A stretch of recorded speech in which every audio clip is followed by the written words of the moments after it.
Num colégio qualquer de ensino médio no Japão, uma garota chama a atenção de todo mundo por onde passa. O nome dela é Alissa Kujo, e seu apelido é Alia. Filha de pai russo, Alia tem as melhores notas da escola e é excelente nos esportes. Além disso, é a tesoureira do conselho estudantil. Todas essas qualidades fazem de Alia uma das garotas mais cobiçadas pelos colegas, e um dos que não resiste a esse charmeando, do segundo ano. Metida bonitão como sempre, ele se apresenta e chama sua pretendente pra almoçar, mas ela recusa sem pensar duas vezes. Pra cair atirando, ele quer saber se rola pelo menos pegar o telefone dela. Então ela diz que não, porque não tem um pingo de interesse no rapaz. Após humilhar o jovem, pra fechar o caixão, ela comenta que o cordão dele tá contra as regras do colégio, fazendo jus à sua cadeira no conselho estudantil. Após esse massacre, as pessoas em volta se perguntavam como essa garota pôde recusar dessa forma o cara mais desejado por todas as garotas da escola. Ao chegar na sala, Alia lida com os mesmos olhares de interesse dos rapazes que cruzam seu caminho. Sentando no fundo da sala, a garota dá bom dia pro seu amigo Kuze, mas ele não acorda.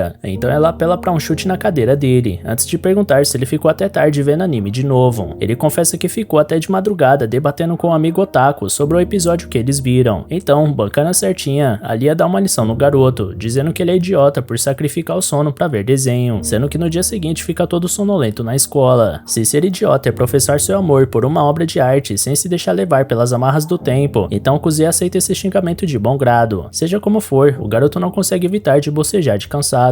E em uma dessas vezes, Alia diz alguma coisa em russo pra ele. Kuze pergunta o que ela disse, então ele explica que chamou ele de patético. Sem dar muita bola, Kuze nota que agora seria aula de química, mas como não trouxe o material, ele pede pra acompanhar com sua amiga. Contudo, esse repentino interesse ia desaparecendo, ao passo que o professor anotava no quadro palavras como estrogênio, tungstênio e oxigênio. Pra não permitir que seu amigo caísse no sono de novo, Alia dá uma canetada na costela dele, fazendo o indivíduo levantar o braço no impulso. O problema é que o professor tinha perguntado qual é o elemento químico que leva o mesmo nome do roteirista do Reis Anime, deixando Kuze numa enrascada. Pra ajudar o colega, Alia disfarça e aponta para um dos elementos da tabela periódica, então Kuze responde estrôncio. Desapontado, o professor diz que a resposta tá errada, então pergunta pra Alia em seguida. Cínica, a garota responde hélio, que é a alternativa correta, deixando Kuze surpreso ao ver que foi tapeado de forma tão terrível. Após o vexame, o moleque cobra sacanagem, mas a responsável finge que apontou pro elemento certo. Então, conforme Kuze surtava mais, ela diz outra coisa em russo. Mais uma vez ele pergunta o que foi dito, e ela fala que chamou ele de idiota. No entanto, uma coisa que Alia não sabe é que o Kuze sabe falar russo, e na verdade ela estava chamando ele de fofo. Quando era criança, ele costumava brincar com uma garota russa que morava perto da casa do seu avô, então ele acabou aprendendo bastante desse idioma naquela época. Curiosamente, é a mesma língua que sua amiga russa maravilhosa tá usando pra flertar com ele escondido. Só que pra não matar a garota de vergonha, e também por não ter coragem, Kuze resolve deixar isso em segredo. Algum tempo depois, o garoto resolve pegar o celular, então a fiscal de assuntos inúteis repreende o colega de turma, dizendo que o aparelho é proibido nas dependências do colégio, a menos que seja uma situação urgente. Kuze responde que é uma urgência, porque liberaram no game uma personagem lendária de graça, mas só leva quem pegar em até 10 minutos. Alia resolve confiscar o celular e vê que ele conseguiu a Tsukuyomi, a deusa da lua da mitologia japonesa. A participante do conselho pergunta por que a Tsukuyomi tem cabelo prateado ao invés de preto, mas Kuze não liga pra cor do cabelo desde que a deusa continue linda. Ao escutar isso, Alia sente aquele ciúme disfarçado e devolve o aparelho do garoto. Então, ela diz em russo que também tem cabelo prateado. Sem graça, Kuze pergunta o que ela disse, então Alia conta que chamou ele de viciado. Kuze responde que precisa ser viciado para poder competir, já que faz parte da ralé e tem que conquistar seu equipamento na base do sangue e suor, ao invés dos playboys pay to win que pedem pro papai comprar as armaduras platinadas. De saco cheio, Alia reclama por pensar que o garoto era mais sério do que isso, então ele reflete por dentro que nada do que ele disse é uma brincadeira. Mais tarde, na hora do almoço, Takeshi, um dos amigos do Kuze, surta mais uma vez por não ser popular entre as mulheres. Sem dar muita atenção pro chilique, os garotos da mesa veem o pessoal do conselho estudantil, incluindo a Ali e sua irmã, Maria, que é a secretária do conselho, fora Suo e Yuki, que é a porta-voz. Os rapazes da mesa do Kuze comentam quão lindas essas garotas são, apesar de que a Alia já tem namorado, segundo ela mesma disse. Kuze implica que mesmo se ela não tivesse, Takeshi não teria chance. Então Takeshi admite que tá com inveja porque o cara é próximo daquela deusa ao ponto de poder chamar ela pelo apelido. Indiferente, Kuze admite que é verdade, mas ressalta que a garota vive pegando no pé dele. Mas Takeshi acha que isso é melhor do que ser ignorado, ainda mais porque a Alia quase não fala com mais ninguém, e é por esse motivo que ele prefere a Suou, porque ela é bem mais aberta e comunicável do que a Alia. O problema é que a Suou recusa muitos alunos. Enquanto escutava isso, Kuze dá uma olhada pra garota, que olha de volta com o rosto vermelho. Logo ela se aproxima e pede pra sentar na mesa junto com a Alia. Quando as duas se sentam, Suou é bem mais comunicativa comunicativa, como sempre, enquanto a colega mantinha a cara fechada habitual. Durante o almoço, Kuzei e a porta-voz do conselho pareciam estar se dando muito bem, então Alia sente aquela pontada e pergunta se os dois são amigos. Suo conta que eles se conhecem desde crianças e estudaram juntos desde o maternal até agora. Em seguida, os dois outros garotos acabam de comer e vão devolver a bandeja, então Suo se aproxima mais do Kuzei e pergunta se ele considerou a oferta dela de entrar pro conselho estudantil. Porém, como já disse tantas vezes, o rapaz não tem nenhum interesse nisso, então a garota insiste que ele daria muito certo com ela e com a Alia, ainda mais porque ele tem experiência como vice-presidente. Alia fica surpresa com essa informação, então Suo explica que o Kuzei era vice dela quando os dois estavam no fundamental. Kuzei faz questão de lembrar que só concorreu porque a garota encheu muito o saco, já que ela precisava de um vice. Dito isso, Suo argumenta com a colega que esse rapaz sabe fazer as coisas, e ela responde em russo que sabe bem disso enquanto mata sua lata de Yoshiruko. Na saída do colégio, Suo se despede dos dois, então Alia aproveita para expressar sua surpresa em ver o Kuzei conversando assim com aquela garota, porque pensou que ele não tivesse nenhuma amiga. Então, o garoto aponta o dedo para Alia, dando a entender que ela é amiga dele. Questionando se eles de fato são, Alia chega à conclusão que sim após pensar um pouco. Então vai embora sem mais nem menos, dizendo que tem assuntos para resolver na sala do conselho, deixando o colega ali. Na sequência, vemos uma lembrança da infância de Kuzei, onde ele brincava com a garota russa que morava perto do seu avô. Conversando em russo, eles admiravam juntos o pôr do sol, e a garota corrigia as palavras que ele errava ou complementava a frase quando ele não sabia o que dizer. Quando o sol se vai, a garota se despede do pequeno Kuzei e dá um beijo carinhoso no rosto dele. O garoto acorda nesse momento, lembrando que estudou russo igual um maluco só pra poder falar com essa garota, mas hoje em dia nem lembra o nome dela. No dia seguinte, como era comum nesse colégio, Kuzei e Alia eram os responsáveis da vez pra organizar a sala antes da primeira aula. Como acordou muito cedo por conta do sonho, o rapaz foi pra escola bem antes pra dar um jeito nas coisas, tanto que não tinha mais o que fazer quando sua companheira de tarefa chegou. Alia acha que vai chover porque nunca tinha visto esse cara se importar tanto com a organização, até que Kuzei nota uma mancha no meião da amiga. Ela conta que um caminhão passou na água e espirrou nela, e que a culpa também foi dela por andar tão perto da rua, mas seja como for, ela trouxe outro par de meias, então tá tudo bem. Mudando de assunto, Alia também pergunta se Kuzei não tem mesmo interesse em entrar no conselho estudantil, sendo que já foi vice uma vez. Sem saco pra isso, o garoto repete que não quer, então Alia deixa o assunto pra lá e tira a meia suja, fazendo Kuzei virar a cara de constrangimento. Pelo sorriso que a garota dá, parece que foi a intenção. O próximo passo do plano era cruzar as pernas e pedir pro garoto pegar a meia reserva dela no armário, já que ela acabou tirando antes e agora não pode pisar no chão. Sem muita paciência, ele aceita e pega a meia, e a garota pede pra ele colocar nela. Dessa vez ele não conseguiu deixar de questionar o que tá acontecendo, então ela explica que é uma recompensa por ele ter buscado a meia, e depois ela fala em russo que também é uma recompensa pra ela. Após mais uma confissão repentina da garota em outro idioma, Kuzei começa a pensar sobre qual é a intenção dela com esse tipo de coisa. Talvez ela esteja cansada de bancar a perfeita pra escola toda e usa ele como válvula de escape. Enfim, como a garota fingiu que chamou ele de covarde em russo, ele segura o pé dela e começa a colocar a meia. Mesmo depois de toda a marra, Alia Reg diz que não tá preparada pra isso, mas o Kuzei vai até o final por ter sido chamado de covarde. O problema é que no meio disso, ele acaba esbarrando a mão onde não deveria. Então Alia dá um chute na cara do guerreiro, que é derrotado e deixado pra morrer sozinho nos fundos da sala de aula. Horas depois, o garoto retorna das cinzas pra se desculpar, então Alia chama ele de tarado das pernas em russo. No entanto, ela também pede perdão por ter chutado o garoto e tenta colocar a mão nele pra ver se tá tudo bem. O rapaz perde a linha e acaba soltando que ele deveria agradecer pela bela visão que foi concedida a ele durante esse chute. Na mesma hora, Alia solta um murro na lata do jovem e amaldiçoa até a quinta geração da família do homem em russo e sai correndo em seguida. Pra tentar resolver essa treta, Kuzei corre atrás da garota por toda a escola, mas a habilidade dela em educação física faz com que ela consiga manter certa distância. Ainda por cima, já no pátio, ela salta por cima da proteção lateral do corredor e deixa o cara comendo poeira. 10 minutos depois, os dois estão ofegantes após a maratona percorrida. Ao recuperar o fôlego, Kuzei volta a se desculpar e Alia reconhece que teve parte da culpa. Pra compensar o vacilo, o garoto dá uma lata de Yoshiruko pra garota, uma bebida que ela adora. Mesmo fazendo o drama de início, no final ela aceita, e depois de dar um gole, ela oferece um pouco pra ele em russo. Kuzei fica maluco com a possibilidade de um beijo indireto rolar, mas como não quer revelar que entende o idioma, ele paga de bobo mais uma vez. Alia tira onda dizendo em russo que o cara não entende nada do que ela fala, então Kuzei perde as estribeiras de vez. Um dia depois, Kuzei aparece pra ajudar em alguma coisa que Suo chamou, então ele chega perguntando do que se trata. Suo xinga a falta de educação do garoto, porque o certo seria perguntar se ela tá esperando há muito tempo. Então ele encena com ironia o que a garota pediu, fazendo Suo entrar na onda. Olhando aquilo com cara ruim, Alia comenta que os dois realmente se dão muito bem, deixando Kuzei sem graça. Perdendo aos poucos a alegria no olhar, Kuzei fica sabendo que veio ajudar a organizar o depósito. Passado algum tempo, Suo pede pro rapaz pegar uns jogos de tabuleiro tabuleiro em uma prateleira mais alta, porque aparentemente ela não sabe subir uma escada. Feito isso, ela explica que usa esses jogos para expor em festivais escolares, além de ter jogado durante o encontro do novo conselho estudantil que teve outro dia. Para puxar assunto, Kuze quer saber quem ganhou, e Suou responde que ele tá olhando para a vencedora. Ao lado deles, Alia pede menos falação e mais trabalho. Quando Suou vai fazer alguma coisa em outro canto, Alia repete várias vezes em russo que quer atenção, deixando o garoto sem saber como reagir. Resolvida a arrumação do depósito, os alunos são surpreendidos pela aproximação do Kenzaki, presidente do conselho estudantil. Kenzaki comenta que já ouviu bastante sobre como Kuze é talentoso, e o garoto agradece pela moral. Ao mesmo tempo, Kuze analisa que esse cara realmente tem um certo estilo, e deve ser por isso que ele é o presidente superstar da escola. Seja como for, ele não tem nada com isso, por isso se despede, mas antes dele ir embora, Kenzaki se oferece para pagar a janta dele como forma de agradecimento pela limpeza do depósito. Kuze rejeita com educação, mas Suou insiste porque Kuze não vai ter janta pronta quando chegar em casa. Kenzaki questiona como a garota sabe isso da vida dele, então ela conta que os dois são amigos desde a infância. Sendo assim, o presidente também convida as duas garotas. Mais tarde, depois de fazer o pedido, os quatro puxam uma conversa, e Suou ressalta o quanto Kuze é incrível por lidar com o trabalho físico e a papelada como se não fossem nada, além de ser um ótimo mestre de cerimônias e negociador. Kenzaki sabe que ela não costuma falar tão bem assim dos outros, por isso esse rapaz realmente deve ter potencial. Pensando nisso, o presidente convida Kuze pro conselho estudantil, mas pela milésima vez, o rapaz recusa, porque o que fez no fundamental já ficou de bom tamanho. Agora ele se cansou desse tipo de coisa. Kenzaki concorda que o conselho dá muito trabalho, mas que a recompensa por isso vale a pena. Sendo franco, ele salienta que a participação de Kuze no conselho terá um efeito enorme na recomendação dele pro mercado de trabalho. Kuze responde que não é dos mais ambiciosos, mas Suou insiste para eles se candidatarem juntos de novo. Kuze argumenta que a garota vai ganhar pra presidência com ou sem ele, mas ela faz questão de ter o rapaz do lado dela nessa jornada. De novo ele recusa o convite, dessa vez com menos paciência. Kenzaki diz que talvez Suou não seja a melhor candidata, levando em conta que Alia também vai concorrer. Quando a russa confirma que isso é verdade, Suou dá aquela apertada no olhar como que desafiando a garota. Logo a comida de todos chega. Após a refeição, todos se despedem, então Kenzaki avisa que vai com a Suou por um lado e pede pro Kuze acompanhar a Thalia pra casa. A russa recusa a companhia, mas o garoto não quer deixar ela sozinha à noite na rua. No meio do caminho, ele pergunta se ela vai realmente concorrer à presidência do conselho estudantil, e ela confirma de novo que sim, sem muita paciência. Em seguida, ela diz que pode caminhar o resto sozinha e agradece a companhia. Ao chegar na porta de casa, Kuze nota sapatos femininos na entrada, então vê uma garota no sofá lendo o livro e pergunta o que ela tá fazendo ali. Enquanto comentava sobre o livro que tá lendo, ela informa que vai dormir ali hoje, mesmo que o dono da casa não tenha ficado sabendo. No romance que ela tá lendo, ela reclama que o protagonista não se dá conta que é o irmão mais velho de uma personagem, e Kuze acha irônico logo essa garota dizer isso, já que finge pra todo mundo que é amiga de infância dele. Surpresa, Suou se vira e pergunta se isso não é verdade, já que ela e o irmão se conhecem desde sempre e são próximos, então faz sentido. Dito isso, ela confirma que o cara mais velho que tava com a personagem é irmão dela. Kuze considera que talvez eles sejam meio irmãos ou algo nesse sentido. Então Suou agarra ele pelo colarinho e responde que a narrativa só é boa porque eles são irmãos de sangue. No dia seguinte, Suou acorda o irmão enchendo o saco dele, então ele ameaça denunciar ela por violência doméstica. Sem opções, a garota promete que vai se esconder debaixo da cama do rapaz pra puxar o pé dele. De saco cheio, Kuze manda a irmã descer, e ela pergunta se é porque ele vai acabar ficando armado caso ela não saia. Mais tarde, eles vêm juntos no cinema um filme chamado Garota Espacial X, e Suou se emociona por ter visto cenas de relacionamento exclusivas que nunca apareceram na TV, por isso ela quer ver o filme de novo nesse momento. Mas Kuze bota os pezinhos da irmã no chão e lembra que eles precisam fazer compras. Numa loja de roupas, Suou adoraria comprar um vestido pro verão, mas prefere decretar falência comprando itens de anime. Kuze acha um absurdo aquele pano custar 15.000 ienes, e a garota ensina que a moda feminina cobra por cada centímetro de tecido. Mudando de assunto, o irmão comenta que talvez uma coisa prateada esteja espionando eles, enquanto Alia espia a interação entre os dois com a expressão de ódio na face. Suou diz que descobriu isso bem antes, desde que eles chegaram nesse andar, porque possui um sexto sentido para detectar olhares de pessoas que conhece. Kuze pergunta se a irmã não tem vergonha de dizer algo tão ridículo com tanta firmeza, e ela admite que sim, mas sem sair do papel. Logo Kuze se pergunta como pode resolver isso, até olha para trás e vê seu irmão indo diretamente na direção da Alia. Sem ter onde enfiar a cara, a russa finge que encontrou os dois por acaso no shopping, e os dois fingem que acreditam. A russa explica que veio comprar algumas roupas, então Suou convida ela para almoçar todo mundo junto. Kuze fica preocupado de levar ela para aquele restaurante, e sua irmã diz que o rapaz estava ansioso para que isso acontecesse, surpreendendo Alia. A russa pergunta o que tem de errado com esse restaurante, então Suou pergunta se ela curte comida apimentada, porque é a especialidade da casa. Kuze é mais franco com a amiga e avisa que a comida de lá arde mais que o inferno no verão sem ventilador, mas Alia decide ir sem hesitar. Chegando lá, não não por falta de aviso, o nome do restaurante é Caldeirão do Inferno, então os olhos da Alia ficam esbugalhados. Suo diz que é só uma pimentinha, fazendo a colega fechar a cara pra ela, e Kuze tenta avisar uma última vez que toda esperança deve ser abandonada caso a russa decida abrir os portões do inferno. Seja como for, Alia bate o pé e não desiste. Já sentada, ela não entende nada do que o cardápio tá oferecendo, então Suo explica que o inferno de poça de sangue é um lamen com uma sopa bem vermelha, o menos ardido do menu. Já o inferno do Vale Espinhoso dá a impressão que sua língua tá sendo mergulhada numa bacia de ácido. Alia pergunta sobre o inferno infinito, então a colega conta que prefere dormir no estômago de um dragão. Kuze vai no prato mais fraco porque não quer inventar moda num restaurante que não conhece, e as duas mulheres vão na mesma onda. Após fazer o pedido, Alia comenta que Suo tá vestida de um jeito bem masculino, então ela explica que tá aproveitando a folga pra sair um pouco da rotina. Pra alfinetar com a agulha direto na artéria, Suo conta que essa manhã tava na cama com o Kuze, fazendo o rapaz cuspir a água da boca e atrair os olhares do restaurante. Sua irmã completa que tava a fim de usar uma roupa diferente hoje, por isso pediu uma blusa emprestada pra ele. À beira do falecimento, Alia pergunta pro amigo que história é essa, então Kuze justifica que essa garota chegou na casa dele sem avisar, entrou no quarto dele e pulou em cima dele na cama. Pra esfriar um pouco o clima, o garçom traz um vulcão em forma de alimento pra mesa, e Alia ameaça pedir arrego, mas engole o medo, e consequentemente um pouco daquele macarrão. Sua alma é cremada instantaneamente, mas ela finge que tá tudo bem enquanto Kuze pergunta. Dito isso, os irmãos aproveitam a comida e elogiam a qualidade, até que Alia começa a lacrimejar e pedir pra alguém matar ela logo, em russo. Kuze diz que a garota não precisa forçar a barra, mas ela mente que tá ótimo. De olho na conversa, Suo aproveita que a amiga gostou e oferece a lágrima do demônio pra dar aquela pimentada extra no prato. Kuze analisa os olhos malévolos da irmã e percebe que ela tá fazendo isso de propósito. Então pede pra Alia não colocar essa pimenta, mas ela acha que uma gotinha só não vai fazer diferença. Assim que prova a comida com ardência extra, ela acorda num parque sem saber como foi parar ali. Kuze avisa que Suo foi comprar alguma coisa e oferece um sorvete pra aliviar a russa. No meio disso, ele pergunta o motivo dela querer ser presidente, e ela responde que não precisa de um motivo pra almejar algo grande, apenas quer porque quer, mesmo que não tenha companheiro de chapa. Kuze explica que ela só pode concorrer com o vice, então Alia decide arranjar alguém pra ser o vice só no papel. Em russo, ela desabafa que queria Kuze ao lado dela nesse processo, deixando ele mexido. Essa frase faz ele recordar de um momento antigo, onde uma garota chorava e pedia perdão aos pais na parte de trás da cortina de um palco. Distraído, o garoto é convidado para acompanhar a Alia numa loja de roupas, mas ele acha que é preciso uma intimidade maior para aconselhar o que uma mulher deve vestir. Por dentro, ele reflete que a Alia não entende muito bem como as amizades funcionam, e entendendo o lado dela, ele aceita acompanhar a garota, deixando claro que os dois são amigos. Na loja, Alia se pergunta por que o Kuze começou a ser legal com ela de repente, e conclui que ele tá com pena por achar que ela não tem chance de ser eleita presidente. Convencida disso, ela diz com raiva que vai se trocar e promete mostrar quem manda ali com seu desfile de moda. Preocupado com a chance do cara ouvir ela mudando de roupa, ela manda ele sair dali, o que ele faz, mas segura, ela coloca o vestido que separou e gosta do resultado. Antes de sair do trocador, fica com medo dele não reagir, mas deixa isso de lado e mostra o modelito. As pessoas em volta elogiam a beleza da garota, e Kuze comenta que o vestido ressalta a elegância e feminilidade da Alia, deixando ela ainda mais bonita do que já é. Sem acreditar no que acabou de ouvir, ela fecha a cortina e surta por ter sido elogiada bem mais do que esperava, enquanto Kuze também não tá tão segura do que disse do lado de fora. Notando que o garoto tem talento pro elogio, a russa considera que ele tenha praticado isso com a Suo, por isso veste uma roupa mais masculina pra competir com ela. Mais uma vez, Kuze elogia ela com sua ótima oratória, deixando ela ainda mais sem graça. Viciada em ganhar elogio, ela veste a loja inteira pro amigo ver. Por último, ela tenta o Grand Finale, a roupa mais ousada que vestiu até agora, mas quando abre a cortina, a Suo tava do lado do Kuze, então ela fecha a cortina e diz algo em russo. Suo pergunta o que foi dito, e Kuzo explica que ela quer morrer, pelo que parece, então sua irmã debocha da russa. Voltando de metrô pra casa, os irmãos se despedem, deixando Alia sozinha com seus pensamentos constrangidos. Deixando isso de lado, ela se questiona por que os dois desceram na mesma estação. Quando chega em casa, a russa é recebida com carinho pela sua irmã mais velha, Masha. Alia revela que encontrou Kuze e a amiga de infância dele, então Masha comenta que sua irmã sempre fica irritada quando se trata desse garoto, por isso entende que ela finalmente achou alguém que realmente mexeu com seu coração. Alia não gosta desse comentário e minimiza o fato, argumentando que não vê o rapaz dessa forma. Há muitos anos atrás, em Vladivostok, na Rússia, a professora pede para os alunos se dividirem em grupos e escreverem sobre as lojas locais, e o melhor grupo vai ganhar um prêmio. Animada, a garota começa a formar as equipes, e os colegas da Alia avisam que vão escrever sobre a loja de roupa e a padaria, enquanto ela vai ficar por conta do açougue e da floricultura. Competitiva, Alia deseja ficar em primeiro. Ao chegar na floricultura, ela diz pro dono que tá fazendo um trabalho do colégio e que precisa estudar a loja dele. Mais tarde, ela passa no açougue e faz a mesma coisa. No dia seguinte, quando apresentou o que fez pros amigos, nenhum deles tinha feito absolutamente nada, então a garota cobra os garotos, porque um relatório desse tipo é longo, mas como tem uma semana de prazo, os colegas acreditam que vai dar tempo de sobra. Irritada, Alia responde que não vai dar, então os garotos pegam o caderno dela e veem que a garota tá levando esse trabalho realmente a sério. A outra garota do grupo pergunta com preocupação se eles vão ter que ler isso tudo, deixando Alia furiosa de vez. O grupo inteiro começa a brigar por esse motivo, então a professora teve que apartar. Ficando até mais tarde no colégio, Alia não dá o braço a torcer e continua focada no seu trabalho, elaborando ainda mais suas anotações. Uma semana depois, quando chega o momento do resultado, o grupo B sai vitorioso, deixando Alia sem chão por ter perdido, apesar do esforço que fez. Voltando para casa naquele dia, ela reflete que teria vencido, se ao menos seus colegas de grupo tivessem levado tão a sério quanto ela. Ao mesmo tempo, ela acredita que não deveria esperar alguma coisa dos outros, afinal, ela sente que ninguém é tão motivada quanto ela. Enquanto olha pro céu com os olhos marejados, ela conclui que se esse for o caso, então ela vai fazer tudo sozinha. Anos depois, já no Japão, os colegas de classe novos perguntam se ela passou daquela prova super difícil de transferência, e ela responde com orgulho que sim. Os alunos perguntam como ela fala japonês tão bem, e ela conta que já morou nesse país há 5 anos atrás. Quando o sinal bate e a aula começa, Alia olha pro lado e vê um garoto que dormia o tempo inteiro durante toda essa barulheira. Por isso acorda ele pra avisar que o sinal tocou. Preguiçoso como sempre, Kuze pergunta se ela é aquela garota de fora que fez discurso na cerimônia de abertura. Então ela se apresenta formalmente com entusiasmo. Kuze também diz seu nome, mas não com tanta classe. Enquanto se espreguiça, ele fica feliz ao notar que o Hikaru ficou na mesma sala que ele, e fica mais ainda ao descobrir que o Takeshi também ficou por ali. Na aula de ciências, Kuze esquece o caderno em casa e acompanha com um amigo. Na educação física, o garoto corre como se estivesse carregando chumbo debaixo da cueca. Na aula de matemática, a única conta que ele faz é a de carneirinhos enquanto sonha. Vendo tudo aquilo, Alia percebe que até as escolas mais prestigiadas têm sua parcela de alunos preguiçosos. Tempos depois, faltando 14 dias pro festival escolar, ficou decidido que o tema seria Casa Assombrada. Hikaru e Takeshi quebram a cabeça para saber como vão arranjar as roupas pros fantasmas, enquanto Alia costurava algumas no seu canto. Após o último sinal bater, algumas colegas avisam que é hora de ir embora, mas a russa quer ficar até tarde se dedicando à tarefa. Após elas irem embora, Alia pôde escutar as garotas comentando que isso é só um festival e que não deveria ser levado tão a sério. Então a russa vê o presente repetir o passado, dos tempos em que ela se indignava pelas ruas nubladas da Rússia. Perdida em suas lembranças, ela fura o dedo e vê o sangue sair. Seja como for, ela não pretende desistir, mesmo que isso deixe ela sozinha. De repente, Kuze chega na sala à procura da garota e pede para ela voltar para casa, porque ele arranjou um documento mostrando que o clube de artesanato se propôs a ajudar eles com as fantasias do festival, após ele ter pedido pro ex-presidente do conselho estudantil mexer uns pauzinhos. Por fim, o clube aceitou ajudar em troca do trabalho braçal dos garotos. Por essa razão, Alia não precisa mais trabalhar, porque já tá tudo no esquema e não tem necessidade dela fazer tudo sozinha. Irritada, ela responde que só quer que o festival seja bom. Conforme ia falando, ela começava a chorar e se exaltar ainda mais, afirmando que as pessoas não dão tanta bola pra essas coisas como ela. Por fim, ela questiona se tá fazendo algo de errado. Então Kuze responde que ela tá se esforçando nas coisas erradas, porque atividades escolares não são feitas para serem realizadas sem ajuda, e sim para estimular o senso de coletividade entre os alunos para ser produzido algo em conjunto. Sem saber o que dizer, Alia separa suas coisas e se despede. Caminhando às pressas pelos corredores, ela se pergunta o que aquele garoto tem na cabeça. No dia seguinte, Takeshi apresenta seu projeto da pré-festa antes do evento, uma festa que vai ser só deles e que terá sessão de esconde-esconde e teste de coragem nas dependências do colégio. Faltando 6 dias pro evento, todos trabalham juntos para construir cada detalhe, e Alia fica empolgada ao receber sua fantasia de fantasma tão bem feita, tanto que até começa a se enturmar com os colegas de forma mais distraída. Logo chega o grande dia do festival de outono Seirei, e todos os participantes se colocam em seus lugares para darem o melhor de si, após tanto trabalho para montar tudo. Após o evento, a classe deles ganha o prêmio de melhor atração do festival, e à noite, os alunos se reúnem pro baile folclórico pós-festa. Alia vê Kuze e pede para sentar ao lado dele, então ele presume que ela não sabe dançar, uma vez que decidiu sentar ali ao invés de participar, levando em conta que qualquer garota adoraria dançar com ela. De cara fechada, ela conta que praticou balé quando era criança, por isso essa dança fácil não seria nenhum problema para ela, mas que recusou a dançar com todos os caras porque não queria se dar o trabalho. Kuze comenta que deve ser difícil dar fora em tanta gente, mas ela ressalta que já se acostumou. Dito isso, o garoto entende o motivo de chamarem Alia de a Princesa de Gelo. A garota se incomoda com o apelido, mas só com a parte da princesa, porque isso faz parecer que ela é uma daquelas snobs de berço de ouro. É claro, ela nasceu com aparência e talento acima da média, segundo ela mesma, porém não conseguiu sobreviver apenas com isso. Olhando os curativos em seus dedos, ela confessa que se irrita quando seu esforço é ignorado e só dá um valor para outras coisas. Diante disso, Kuze se propõe a pedir que todos não chamem mais ela assim, e a garota agradece. No fim, ela reconhece que nunca teria vivenciado o festival escolar dessa forma se tivesse feito tudo sozinha, e aproveitando o embalo, pede desculpas por ter se irritado com Kuze naquele dia. Kuze Kuze não viu nada demais, até porque de fato Alia se esforçou bem mais que ele, por exemplo, mas a garota insiste em recompensar de alguma forma. Então ele pergunta se existe algum costume russo em que as pessoas chamam as outras por apelidos especiais. Até o momento o rapaz só chamava a russa pelo sobrenome, Kujo, e como ela respondeu que sua família chama ela de Alia, ele pede pra chamar ela assim também como recompensa. Alia pergunta o que o cara ganha com isso, e ele afirma que vai ser o único a poder chamar a garota mais gata do colégio pelo apelido. Por falar nisso, alguns garotos aparecem pra convidarem a princesa de gelo pro baile, deixando ela sem graça diante de tanta gente insistindo. Vendo que a nova amiga tá em apuros, Kuze puxa Alia e avisa pros demais que essa moça ali já tá ocupada. Enquanto Kuze puxava ela em direção à dança, a garota sentia seu coração prestes a explodir, e já que ela disse que tiraria de letra uma dança simples como essa, o garoto pede pra amiga mostrar se tava falando sério. Um dia depois, como de costume, Alia observava com cara de desprezo seu amigo dormindo no meio da aula, então ele acorda e escuta da garota que é um desperdício de espaço. Em russo, ela fala que só porque o rapaz foi legal com ela ontem à noite, não quer dizer que as coisas vão mudar. Após Alia contar toda essa trama, Masha fica feliz com a história de amor entre os dois, então a irmã mais velha começa a se irritar, porque não tem nada a ver uma coisa com a outra. Pra mais velha, isso é claramente uma história de amor daquelas dos filmes, onde uma amizade cresce até se tornar um romance. Olhando o pingente que ganhou do Sa, seu namorado, Masha afirma que foi assim com ela também, principalmente quando o garoto salvou ela de um ataque de cachorro. Nervosa, Alia pede pra garota se gabar da sua vida amorosa em outro lugar. Um dia depois, na sala do conselho estudantil, Kuze é recebido pelo presidente do conselho, Kenzaki, porque foi chamado pra ajudar Yuki. Nesse momento, uma garota se apresenta como Maria Kujo, irmã mais velha da Alia e secretária do conselho estudantil. No entanto, ela prefere ser chamada de Masha, porque um amigo da sua irmã também é um amigo dela. Ao dizer isso, ela segura a mão do garoto e diz que é um prazer conhecer ele. Nesse gesto, ela sente alguma coisa de diferente no coração, então pergunta o nome de batismo do Kuze. Ele responde que é Masatika, que significa junto com diplomacia. Então a garota volta a si e pede desculpas pelo comportamento, pra logo depois chamar o garoto pra acompanhar ele, mas em russo. Apesar de ter entendido, ele continua fingindo que não, então Masha repete o pedido em japonês. Mais tarde, numa loja de presentes, Masha se apaixona por um gatinho de pelúcia que parece com a Alia, segundo ela. Kuze olha com aquela cara de desgosto, mas a garota acredita que é uma ótima ideia comprar bichos de pelúcia que se pareçam com cada membro do conselho estudantil. Kuze concorda que as garotas vão amar, mas se pergunta como o presidente ficaria no meio desses bichos. Sem dar bola pra opinião do garoto, Masha começa sua busca pela pelúcia que tem a cara do Kenzaki. Kuze tenta impedir a moça, mas se rende quando ela mostra um leão de óculos que é exatamente igual ao presidente. Apesar disso, ele insiste que não é uma boa ideia comprar esses negócios, então Masha desiste, mas resolve levar o primeiro gatinho que viu de todo jeito. Preocupado, Kuze pede pra ela não colocar esse bicho no mesmo recibo, senão a irmã dela, que é a tesoureira, vai ficar irritada. Na saída da loja, o rapaz repara na estranheza da irmã da Alice e pergunta se ela é sempre assim. Caso for, isso explica o motivo da Alia também ter um parafuso a menos. Algum tempo depois, Masha chega na loja de chá e dá sua irmã em forma de pelúcia pro moleque, que não sabe como reagir a isso. Segundo ela, os dois ficam ótimos juntos, tanto que ela decide tirar uma foto desse momento único, mas Kuze impede colocando uma sacola em frente à câmera. Dentro da loja de chá, Masha pede a opinião do Kuze sobre um produto, mas ele avisa que não entende nada disso. Por dentro, ele reflete que sua irmã, Yuki, poderia ajudar bastante nisso, já que a mãe deles ensinou bastante pra ela sobre isso. Se lembrando da infância, quando os pais deles se separaram, Kuze resolveu ir morar com o pai, mas Yuki, que estava doente, ficou com a mãe. Vendo que o garoto estava aflito, Masha dá um abraço carinhoso nele, fazendo Kuze sentir algo diferente dentro de si, até que o chá que ela estava segurando queima as costas do sujeito. No susto, Masha deixa a xícara cair, enquanto a pelúcia da Alia parecia até que observava a cena. Mais tarde, ao chegarem na sala do conselho estudantil, Masha mostra um novo mascote pro presidente. Kenzaki até concorda que o bicho é fofinho, mas espera que a garota não queira deixar ele por ali. Kuze coloca os suprimentos que eles compraram na mesa e Kenzaki agradece, porque não imagina o que seria se a Kujo mais velha tivesse ido sozinha fazer as compras. Por dentro, Kuze sabe bem que o conselho viraria um parque temático criado por uma criança de 6 anos. Por falar nisso, o presidente bate no ombro de Kuze e pergunta se ele já mudou de ideia quanto a entrar no conselho, mas ele mantém sua decisão, embora não se importe em dar uma mãozinha de vez em quando. Masha dá a ideia dele entrar só no papel, e Kuze até entende a garota querer que ele entre, mas não o motivo do presidente estar tão determinado a convencer ele. Kenzaki devolve a pergunta, querendo saber por que Kuze está tão determinado a não participar. Inclusive, Kenzaki acredita que existe um motivo nessa questão além do trabalho envolvido. Kuze explica que não se sente digno de ser um representante do conselho estudantil, mas o presidente discorda, porque o garoto já foi um ótimo vice-presidente no fundamental. Ainda assim, é exatamente essa experiência que provou para Kuze que ele não dá certo nesse tipo de cargo, porque ele sentiu que não tinha uma meta relevante para alcançar ocupando esse cargo de poder. Em resposta, Kenzaki confessa que virou presidente só para conquistar o coração da garota que gostava, um motivo bem mais fútil do que qualquer outro. Lembrando disso, o jovem não evita soltar uma gargalhada gargalhada, enquanto Kuze pergunta se isso é sério. Para provar seu ponto, Kenzaki mostra a foto de um garoto surrado e sem confiança nenhuma, o que Kuze pensa ser o irmão mais novo do rapaz. No entanto, era o próprio Kenzaki no último ano do ensino fundamental, há apenas 2 anos atrás. Suas notas eram ruins e ele odiava esportes, mas ainda a escola de forma geral, até que um dia ele se apaixonou por uma das garotas mais bonitas da classe, e hoje essa garota é a atual namorada dele, Sarashina Shisaki, a vice-presidente. Por isso, ele não acredita que Kuze precise de um motivo adequado, até porque a própria Masha só entrou porque a Shisaki pediu. Masha acredita que não importa a razão pela qual você entrou no conselho, e sim o que você faz durante seu tempo ali. Não interessa se foi por amor ou amizade, desde que você se preocupe em melhorar as coisas para os outros alunos. Caso contrário, só os santos poderiam ocupar cargos de poder. Dito isso, Kenzaki volta a lembrar que Kuze já mostrou resultados como vice uma vez na vida, e isso em si já é uma prova de que o garoto não precisa se envergonhar. Essa fala joga Kuze pra lembrança que ele tem da eleição que participou quando era mais novo. Sua irmã pedia pra ele ficar ao lado dela, haja o que houver, mas ele achava que daria muito trabalho fazer isso. Enfim, Kenzaki afirma que Kuze poderia entrar no conselho pra eleger outra pessoa pra presidente, porque isso é perfeitamente aceitável e todos vão receber ele de braços abertos. Diante disso, Kuze avisa que vai pensar sobre isso, e Kenzaki observa que ter tempo pra pensar é o grande privilégio dos jovens. Masha lembra que o presidente não é nenhum idoso, por mais que pareça mais velho do que realmente é, e Kenzaki confessa que já ouviu isso diversas vezes. Esses dias ele foi confundido com um estudante de pós-graduação. Refletindo brevemente sobre a proposta, Kuze pergunta cadê a área, e Kenzaki conta que ela tá mediando uma discussão entre os times de beisebol e futebol, porque o time de beisebol tem jogos entre escolas todos os anos nessa época e usam um campo para se preparar, mas o de futebol entrou nas eliminatórias regionais desse ano e também precisam do campo. Nenhuma das equipes quer tirar o pé nessa discussão, até porque o time de beisebol é visitado por olheiros que levam os jogadores pro profissional, e o capitão da equipe inclusive já foi destaque na TV, e é visto como uma grande promessa do esporte. Geralmente é a Shisaki que faz essa intermediação entre os clubes, mas ela tá ocupada com assuntos importantes do clube de Kendo. Por esse motivo, Kenzaki mandou área para ela ganhar experiência, embora pareça que ela tá tendo problemas. Ao escutar isso, Kuze pede licença e se retira da sala do conselho para ver se tá rolando treta entre os times. Enquanto isso, no vestiário, Alia tá suando frio no meio daquele monte de marmanjo com sangue nos olhos. Tentando controlar a ira de todos, ela ressalta que rebaixar a importância dos outros não resolve a situação. O goleiro do futebol pergunta se a garota tem uma ideia melhor, então ela sugere que eles usem o Parque Ribeirinho ali perto para treinar, porque lá tem campo de beisebol e de futebol. No entanto, o campo do colégio tá num estado bem melhor, por isso ninguém quer abrir mão. Esse fato volta a reacender a briga, então a Alia tenta ser ouvida mais uma vez, mas é engolida pela discussão dos rapazes. Diante disso, ela se sente uma fracassada que não consegue influenciar as pessoas. Isso lembra quando ela era mais nova, onde ela decidiu que não iria mais confiar nas pessoas só para se arrepender depois. Naquele dia ela resolveu fazer tudo sozinha porque ninguém conseguia acompanhar o ritmo dela. Agora ela paga o preço por ter se excluído e desprezado a interação com as outras pessoas. Absolutamente ninguém dá bola pra ela por essa razão, porque Alia sempre foi vista como alguém que ditava o certo e errado com o nariz em pé, como se fosse a dona da verdade. Pensando bem, Alia conclui que tá completamente sozinha, e esse sentimento faz cair lágrimas dos seus olhos, ainda mais por ter certeza que a culpa é dela mesma. Em russo, ela pede socorro bem baixo, como se alguém pudesse ouvir de alguma forma. De repente, Kuze entra todo sem jeito no vestiário e pede perdão por interromper a conversa. Então avisa que é o responsável por assuntos gerais do conselho estudantil, e foi enviado como reforço na mediação. Instantes atrás, Kuze escutava a briga e a forma como Alia tentava conter os ânimos de geral, e percebeu que a abordagem dela não daria certo, porque os dois lados estão muito exaltados. Por isso, seria bom o conselho ganhar um tempo para recomeçar do zero. Apesar disso, Kuze acredita que é uma boa experiência para a garota e dá meia volta para ir embora, até que ele escuta ela pedindo socorro em russo. Antes de entrar no vestiário, ele analisa que é por isso que Alia vive sozinha, porque só diz as coisas importantes em um idioma que ninguém entende. Quando o garoto se mete na confusão, um dos jogadores de beisebol reconhece que esse é aquele que foi vice-presidente na época do Fundamental 2. Kuze já chega com o pé na porta e ressalta que a grande questão é quem fica com o campo da escola e quem vai ir pro Rio. Por isso sugere que o time de beisebol assuma o Rio, já que tem menos jogadores para deslocar. Em troca, o time de futebol, que tem mais gente, vai enviar pessoas para ajudar em todo o processo. Ainda assim, os futebolistas não querem cooperar, e a equipe de beisebol não dá o braço a torcer. Então as assistentes do futebol se oferecem a ajudar com o deslocamento, o que acalma os ânimos de todos. Com os termos acordados entre as duas partes, o assunto está oficialmente resolvido. Portanto, Kuze pede que o capitão de cada lado compareça ao conselho estudantil com suas solicitações formais. Mais tarde, na hora de voltar ao conselho, Kuze pede desculpas para Alia por achar que acabou atropelando ela no meio da discussão. Ela não viu nada demais, mas queria saber o motivo do garoto ter feito aquela proposta, porque parecia que ele sabia que a assistente iria oferecer ajuda. Aliás, Kuze ficou olhando para a assistente o tempo inteiro durante a discussão. Ele explica que aquela garota tá namorando o capitão do time de beisebol, e como Como líder da equipe, ele tinha que manter suas convicções, por mais que quisesse ajudar a namorada. O que Kuze fez foi dar um empurrãozinho na garota ao olhar diretamente para ela e instigar uma decisão por parte dela, levando em conta que, como namorada do capitão de beisebol, ela não se sentiria deslocada ao ajudar. No meio do caminho, Kenzaki aborda os dois e questiona se o caso foi encerrado. Quando recebe a confirmação, o presidente agradece a ajuda da caçula Kujo, fazendo Kuze imaginar que tudo isso foi planejado para fazer ele intervir na mediação de propósito. Sem ter por que mentir, Kenzaki admite que o plano foi esse e pergunta se Kuze já se decidiu. Então o garoto finalmente muda de ideia e se coloca à disposição. Feliz, Kenzaki chama um novo membro para a sala do conselho. À noite, no caminho para casa, Kuze confessa que não gosta dessa sensação de ter sido enganado, mas acredita que é hora de se conformar com o destino, porque todas as suas ações empurraram ele para o conselho estudantil. Por falar nisso, como já estava tarde, Kenzaki deixou o formulário para o garoto preencher e entregar amanhã. Alia questiona se Kuze vai entrar para participar da eleição presidencial com a Suou, porque ainda que seja verdade, ela não vai desistir de se tornar presidente, mesmo que isso signifique enfrentar os dois. Se lembrando de como a russa é, Kuze sabe bem que ela não vai colocar o rabo entre as pernas, porque enxerga Alia como uma força inabalável. Diante disso, ele afirma que vai fazer dela a presidente, porque não quer mais que Alia fique sozinha. Portanto, a partir de agora, os dois estão do mesmo lado. Ao dizer isso, ele estende sua mão, então Alia enxuga as lágrimas e retribui o gesto. Em seguida, ela pega Kuze de surpresa com uma frase em russo que faz o coração dele disparar. Quando era criança, brincando com sua amiga russa, ele sentiu a mesma coisa, e agora descobre que tem a capacidade de sentir isso novamente. De repente, Alia esmaga os ossos da mão do sujeito e questiona se ele estava pensando em outra garota. Kuze confessa no susto e logo se dá conta que cometeu o segundo maior erro que um protagonista de comédia romântica poderia cometer numa confissão. A primeira é repetir a mesma confissão. Alia presume que o garoto estava pensando na Yuki Suou, mas antes dele desmentir, leva outra apertada sinistra na mão. Por último, ela dá um tapa na cara do rapaz em troca dele ser perdoado pela gafe. Kuze cai no chão e elogia o poderio da garota, então ela estende a mão para levantar ele de volta. Perto de casa, ele confessa que é a primeira vez que leva um tapa de uma garota, e acredita que isso deu XP para ele como homem. Em resposta, Alia comenta que o rapaz deve ter batido a cabeça no chão na queda, a menos que tenha um cérebro defeituoso de fábrica, e Kuze acha irônico escutar isso, levando em conta que ele era considerado uma criança prodígio. Sem acreditar, Alia dá uma risadinha irônica. Ao ser deixada na porta do prédio, a russa pergunta se o cara quer gelo para colocar no rosto, mas ele diz que tá bem, já que não sente nada na parte esquerda da face. Então, Alia dá um beijo do lado direito e se despede. Quando sobe pro seu quarto, Alia entra em pânico ao lembrar que disse que ama o Kuze em russo, por isso começa a negar pra si mesmo que de fato sente isso por ele, fingindo que só se deixou levar pelo calor do momento. Mesmo que esteja apaixonada, hipoteticamente falando, sua prioridade é ser eleita presidente do conselho estudantil, e é com isso que ela deve se preocupar no momento, mas nada além. No entanto, Alia não consegue deixar de imaginar o dia de amanhã, quando ela voltar pro colégio, e Kuze dizer que não estava querendo dizer isso quando afirmou que os dois estavam do mesmo lado. Nessa hora, sua irmã mais velha chega e conta que conheceu uma pessoa maravilhosa. Então ela mostra o gatinho de pelúcia e diz que parece com a irmã, apesar de Alia não achar. Depois, Masha comenta que Kuze é um ótimo garoto e entende o motivo da irmã ter se apaixonado por ele. Apesar de Alia negar, sua irmã avisa que ela precisa confessar os sentimentos para ele o quanto antes, porque qualquer dia ela pode acabar perdendo quem ama para outra pessoa. Ao mesmo tempo, Kuze e Masashika tava tendo aquela discussão interna que todo mundo tem quando acha que falou alguma besteira ou breguice na frente de alguém que queremos causar uma boa impressão. Pelo menos ele tem certeza que Alia disse que ama ele, o que pode significar que as coisas que ela dizia em russo não eram pura brincadeira. Inclusive, ela parecia muito séria ao falar isso hoje, mas nem assim Kuze acredita que aquela garota possa amar ele. Com sua autoestima baixa, o estudante prefere pensar que a russa se deixou levar pelo momento e agiu no impulso. Na cabeça dele, Alia certamente está gritando com um travesseiro na cara de vergonha e arrependimento. Afinal, desde pequeno, acompanhando as brigas entre seus pais, Kuze entende o amor como um sentimento frágil e pouco confiável, às vezes até mesmo uma perda de tempo. Por mais que tenha dito que ficaria ao lado da Alia, o garoto se cobra por um dia ter fugido da irmã e deixado ela carregar o nome da família Suou sozinha. Ao chegar em casa, ele vê os sapatos da Yuki na entrada, ainda que ela tenha dito que estaria fora. A primeira coisa que ele faz é ir até o banheiro, onde a garota tinha deixado a porta aberta e é pega sem roupa. Embora Yuki grite e chame o irmão de tarado, ele acha mais provável que a tonta tenha planejado isso, até porque ficar pelado com a porta destrancada não é uma forma inteligente de preservar sua privacidade. Como se não bastasse, Yuki confessa que fez de propósito porque eles nunca tinham tido essa cena juntos antes, onde o irmão entra no banheiro enquanto a irmã se veste, e que todo casal de irmãos deve passar por isso pelo menos uma vez na vida. Kuze responde que isso deve fazer sentido só nesse cérebro de otaku maluco da garota, mas Yuki tá determinada a levar sua cena até o final, inclusive olhando pra câmera pra tirar aquela foto de fanservice. Kuze questiona o que ela tá fazendo, e ela diz que tá olhando pra uma câmera que idiotas não conseguem ver, então o rapaz volta a resmungar, sem dar a mínima. Yuki conta que essa foi a recompensa recompensa por ter enganado seu irmão mais cedo, mas Kuze avisa que não quer ser recompensado vendo a garota como veio ao mundo. Yuki insiste que o irmão deu uma olhada escondida, então Kuze ensina que olhar todo de cara não tem graça, e sim que o verdadeiro mestre deve bisbilhotar de relance. Após o susto inicial de escutar uma atrocidade dessas, Yuki retoma sua pose e concorda que esse é o lance, mas ela faz questão de saber se o sujeito deu uma olhada. Sem saída, Kuze confessa que observou a região do coração, dando início ao segundo round de briga entre os dois. Mais tarde, no quarto do Kuze, Yuki pergunta se o irmão decidiu entrar pro conselho, e ele admite que sim, mas que vai apoiar Arya pra presidência. Essa frase desespera Yuki por achar que tá perdendo o próprio irmão pra russa, e ela não entende como não pode manter seu irmão entretido com seu par de bexigas, ou talvez a bexiga russa tenha algum tempero especial que ela desconhece. De saco cheio, Kuze pede pra irmã ser um pouco menos gráfica nessa descrição, mas ela não para de provocar o sujeito. Primeiro ela questiona se ele quer ser o primeiro a tocar a buzina da irmã, mas lembra que isso já aconteceu no ensino fundamental. Ao lembrar disso, Yuki perde totalmente a graça e assume uma expressão tensa ao recordar que certo dia, ela e o irmão se chocaram durante um pega-pega, e Kuze acabou passando a mão em algo sem querer. Kuze se admira por não ter deixado a irmã sem ar na colisão, até porque ela tem asma, e a garota certamente concorda, ainda que hoje se sinta tão saudável ao ponto de não pegar nem resfriado. Kuze lembra que a irmã era mais quieta naquela época, então Yuki surta de vez, mandando o rapaz mimar ela ao invés de ficar julgando o que ela fez ou deixou de fazer quando era mais nova. Pra isso, ela dá sua escova de cabelo na mão do garoto, que peteia Yuki sem resmungar enquanto pede desculpas por ter decidido apoiar Arya pra presidência do conselho estudantil. No entanto, Yuki não liga pra isso, e na verdade gosta de pensar que vai vivenciar uma clássica rivalidade entre irmãos, assim como nos livros e filmes. Ainda se sentindo culpado, o garoto conta que não deixou de gostar da irmã por causa disso, e Yuki não tem dúvidas disso. De toda forma, agora os dois são rivais, porém Yuri deixa claro que é capaz de perdoar a traição e tá disponível para receber o apoio do irmão caso ele desista da Alia. Kuze fica desconfortável por ver sua irmã se referindo a isso como uma traição, mas garante que não vai deixar de lado sua amiga russa. Por outro lado, Yuki tem certeza que o cara vai mudar de ideia em algum momento. Dito isso, ela se despede do irmão e do lado de fora do quarto dele, lamenta não ter sido ela a pessoa a motivar ele, mas demonstra que não se importa tanto quanto finge na frente dele. Porém, seja como for, ela não gosta de perder. Quando amanhece, Kuze acorda com uma pulga atrás da orelha porque não sabe se magoou sua irmã na conversa de ontem. Levando em consideração que Yuki é emocionalmente instável, o garoto pretende recompensar sua irmã de alguma forma por não estar apoiando ela para presidente do conselho. Entretanto, ela demonstra estar de boa ao pregar uma peça no irmão, apesar de ter ficado presa debaixo da cama ao fazer isso. Mas ao invés de puxar a garota, Kuze decide sufocar ela e acabar com sua vida de uma vez por todas. Mais tarde, a Alia tá pensativa e mostrando certa expectativa para a chegada do garoto que ela gosta. Quando um homem entra na sala, ela toma um susto por pensar que era Kuze. Ela tenta manter a calma e agir normalmente, e até leva outro susto quando o dito cujo chega, mas finge que tá de boa logo em seguida para não dar pinta. Apesar dos esforços, é fato que tá cada vez mais difícil ignorar aquele brilho que ela enxerga ao redor do rapaz. Quando Kuze senta na mesa e conversa com seus amigos, mostrando um humor bem diferente do normal, a russa se questiona por que ele não chegou bocejando como sempre. De alguma forma, ela acha que ele tá ajeitando seu comportamento para estar ao lado dela, como disse ontem que ia fazer. Nesse meio tempo, como tava sem fazer nada no meio de uma partida de vôlei, uma companheira de time chama a atenção de Alia pra bola que tá indo na direção dela. Então Alia sobe pra cortar e marca o ponto da vitória. Depois, na partida entre os homens, Kuze não teve a mesma sorte ao levar uma bolada na nuca durante o saque do próprio time. Com o galo na cabeça, o pobre rapaz tenta se recuperar enquanto sua barriga ronca de fome. Alia se aproxima pra ver como o amigo tá, e ele garante que não foi nada demais. Por algum motivo, Alia coloca sua mão na própria testa e na testa do garoto, dando um ângulo vantajoso pra Kuze observar regiões montanhosas da paisagem. Na hora ele lembra daquele papo estranho da irmã sobre esse assunto e engole seco de amargura. Em seguida, Alia prende o cabelo e deixa aparecer a beirada do seu sovaco, deixando o estudante ainda mais doido. Como ele tinha dito pra irmã, o verdadeiro mestre bisbilhota de relance. Alia pergunta por que o garoto tá agindo desse jeito, e ele finge que não é nada. Logo ela levanta e recomenda que o amigo beba água, o que ele faz também na companhia da Alia. Da mesma forma que a russa, o japonês está tendo dificuldade em parar de observar a amiga, por isso tenta de todo jeito esconder seu real sentimento ao ponto de meter a cara na água. No meio disso tudo, Masha chega pra conversar com o sujeito, que tá olhando fixamente pras nuvens. Do lado de fora ele conversa sobre o céu azul e tudo que envolve ele, mas por dentro, tudo que ele pensa no quanto passou a gostar mais de uniformes de ginástica depois desse dia. Masha pergunta se ele tem uma toalha pra secar toda a água que molhou ele no bebedouro, mas o rapaz é old school e prefere deixar o sol fazer esse trabalho. Sem querer saber, Masha puxa a cabeça do Kuze e começa a esfregar com sua toalha, garantindo uma visão privilegiada do lado bom de viver. Depois ele agradece e afirma que agora sabe como um cachorro se sente ao tomar banho, e Masha responde que sempre teve um afeto diferenciado por cães. Enciumada, Alia puxa o amigo pra voltar pra sala e pede pra Masha fazer o mesmo. No caminho pra sala, Kuze já tava imaginando onde que esse negócio ia parar. E fecha os olhos quando Alia se dirige a ele, imaginando que levaria um sermão daqueles. Entretanto, a russa tava perguntando se ele melhorou, demonstrando um carinho como aquele de ontem. Alia parecia estar entrando no seu modo amoroso, segundo Kuze. Curioso em relação a isso, ele questiona se Alia não tá sendo gentil demais, e ela responde que tá preocupada porque ele tá agindo estranho o dia inteiro. Kuze ia dizer que tá tranquilo, mas sua barriga volta a roncar com força, fazendo Alia achar que ele só não dormiu em sala porque tava com fome demais pra isso. Kuze explica que na verdade foi porque teve uma boa noite de sono, e isso deixa a russa revoltada, porque ela quase não conseguiu dormir ontem de tanto ficar pensando no que tinha dito, enquanto o palhaço ali roncou igual um panda. Por isso ela fecha a cara e vai embora, fazendo Kuze reconhecer sua amiga, porque essa é a Alia que ele conhece. Na hora da saída ele chama a Alia pra passar na sala do conselho estudantil, mas a garota tá bolada demais pra responder. Ainda assim ela seguiu no rumo da sala que o garoto queria, então ele vai atrás em silêncio. Em um dos corredores, os jogadores de futebol e beisebol estavam agindo de frente pro conselho como se fossem recrutas do exército. Sem entender nada, Kuze abre a porta e dá de cara com Sarashina Shisaki, que carregava uma katana de bambu no ombro. O garoto ia fechar a porta após alegar que bateu na sala errada, porém a garota impede que isso aconteça. Em seguida ela volta a agir normalmente e explica que só tava brava porque achou que eram os rapazes do futebol e beisebol que estavam voltando. Sarashina tá furiosa porque enviou uma caloura pra mediar o conflito entre as equipes, mas pelo que ouviu, todos ignoraram a aluna e ficaram brigando igual um monte de abobalhado. Por esse motivo, a veterana sentou o bambu literalmente em alguns deles. Kuze acha exagerado carregar uma espada, mas a garota tem certeza de que uma bambuzada não vai matar ninguém. Assim que afirma isso, ela começa a rir, e Kuze força uma risada pra não deixar o clima ainda pior, mas ele conhece bem Sarashina, e que alguns garotos até chamam ela de irmãzona por conta desse comportamento. Keizaki interfere pra aliviar a pressão, explicando que sua namorada não machucou ninguém, mas sim apenas ameaçou caso as pessoas não concordassem em agir de forma civilizada. Irritada por ter sido exposta, Sarashina dá umas mãozadas cabulosas no rapaz, que achou que fosse ter seu ombro deslocado. Nessa hora, Masha chega na reunião e pede pro casal não ficar brincando na sala do conselho. Sem graça, Sarashina pede desculpas pro namorado, mas ele responde que foi bom levar esses tapas, porque eles aliviaram um pouco da dor que ele estava sentindo. Ainda se sentindo culpada, a garota alega que não consegue controlar sua força, então Keizaki garante que vai se preparar para virar um saco de pancadas, se isso for necessário para estar ao lado da sua amada. Dito isso, Sarashina puxa o homem para perto dela, fazendo Kuze se questionar como diabos isso virou uma cena romântica do nada. Alia entra na pilha e os dois dão risada do que tá acontecendo. Então Masha chega perto e comenta que os dois realmente se dão bem, deixando Alia sem graça. Agora é a vez de Yuki chegar atrasada. Com isso, a reunião do conselho estudantil finalmente começa. Primeiro de tudo, o presidente pede pro mais novo membro se apresentar. Então ele diz seu nome e conta que será companheiro de chapa com a Alia Kujo para concorrer à eleição presidencial. E galera, regaça aí no like aqui embaixo e comenta no vídeo para incentivar a gente ainda mais a trazer continuação desse anime, beleza? Valeu galera, se cuidem!